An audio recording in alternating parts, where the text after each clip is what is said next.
growing up in the business and watching the creativity of your grandfather and your mother must have had a huge impact on the current marketing ideas for Pioneer Linens and really moving forward in the future. Where do you see the future of Pioneer Linens down the road, say 10, 15, 20 years from now? Actually, I'd like to answer that in two parts, Mike. First is you talked about growing up in retail. And it's funny is I started at a bicycle shop when I was 12 years old over in Palm Beach that rented bicycles to all the tourists on the island. But it's also interesting that we catered to the principals as well as the estate managers on the island. And I learned a lot about customer service, a lot about on-time delivery. From the time I was 13 years old, I was getting left there during the summers. And the owner would let me come, and I was a key holder. And I was so you had responsibility really young then. I was in charge of merchandising the stores and taking inventory and keeping ledgers. And so you're 13 years old, and a gentleman that you recognize from watching CNBC comes in. It's pretty intimidating. And you realize that if you make a promise, you got to keep it. And if you keep a good shop and a nice, clean shop, that people are going to want to come back again and again. And so, you know, I wasn't allowed to work in the family business till I finished college. Okay.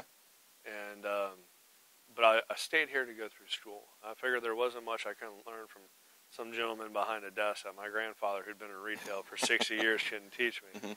And so even though I wasn't officially working in the family business, I was here day in and day out, and you know, watching the store change and evolve. And I got to go from the time I was 14 years old. I was brought up to New York City every year on our buying trips to learn about the merchandise and meet with the owners of the companies. And it's funny is that a lot of the people that we do business with, the big names in the industry, Yves Delorme, Sephora, Kim Seibert, Matuk, they're not only people we do business with, they're friends of the family. Matuk, for example, a 100-year-old linen company, the son is now running the company. He's about 5 years older than me. And so there's a lot of us that have watched our parents and grandparents be very successful in this industry. And we were able to come up through the ranks now and start making a name and cutting a market for ourselves like we're doing in the estate management business, and also what we're doing in the yachting industry as well. We're catering to a very specific trade and treating that trade in a very specific manner that, you know, it takes to make that clientele happy. And the difference is, I'm going to ramble on here. That's okay. To go with.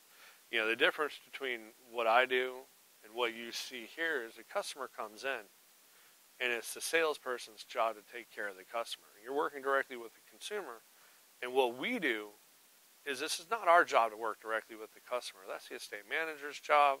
That's the in-house manager's job. That's the purser's job on a yacht, or a chief stewardess's job on a yacht.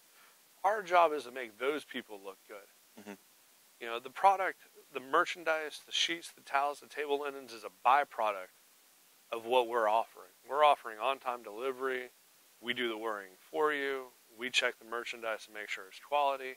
You know, it's like it sort of magically shows up on the door, and all the estate manager or the stewardess, you know, whether you're on a yacht or a boat, whether you're on a yacht or an estate, everything is labeled, what room it goes to, and we make so you've the job created easier. some systems then. Exactly. In the future, you probably see, I would assume, even more systems, figuring out ways to offer even a better service to all of your clients to make sure that their lives are easy. You know, I think in the future, the biggest thing is going to be what you get out of the internet, and that's, you know, suggested favorites, that's turnaround times, that's really taking into consideration the principal and the estate manager. So everything's getting faster then. Faster and more personal. Fantastic, and that's hard to have that same touch and keep that personal touch. So that's an advantage to being family owned as well. After 100 years, we're starting to get this thing down. Fantastic. So continuing, obviously the client is number one, and that's a huge difference versus the big box stores. But as far as turnaround times, how does that come into play for a smaller family-owned business like yours as opposed to the big boxes turnaround times? Well, as I said previously, you know, I grew up with a lot of the people in this industry, and I've been walking around the shows for 16 years, and since I was 14 years old, how old I am. my grandfather was one of the real true pioneers of this industry, and so we've all the businesses, like I said, the Matooks, the Safaras, the Yves Delormes, the Kim Seiberts, who else? The biggest names in the industry. We've all come up through the ranks and figured out how we all fit in the market. And so, when the principal or the estate manager, when someone needs something special. As far as turnaround times go, then what you're saying is the relationships that you've had throughout the years with all these major suppliers and distributors, it really ties into being able to get things done in a fast fashion.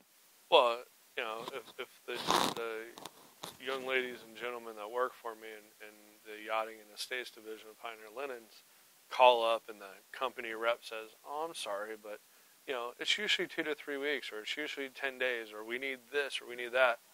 They don't understand. They're not taught to cater to the clientele, the level of clientele that we cater to. And so, being in the position I'm in, I'm able to call up the CEO and say, "Look, it's a very special client. It's not our normal client.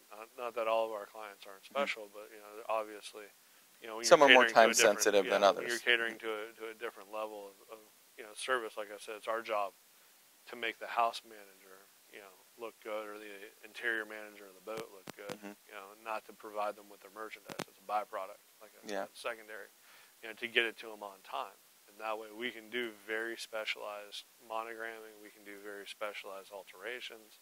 Not just sheeting, though. I mean, if someone wanted a special beaded placemat for a party, if we had enough lead time on something that special, we could have that done.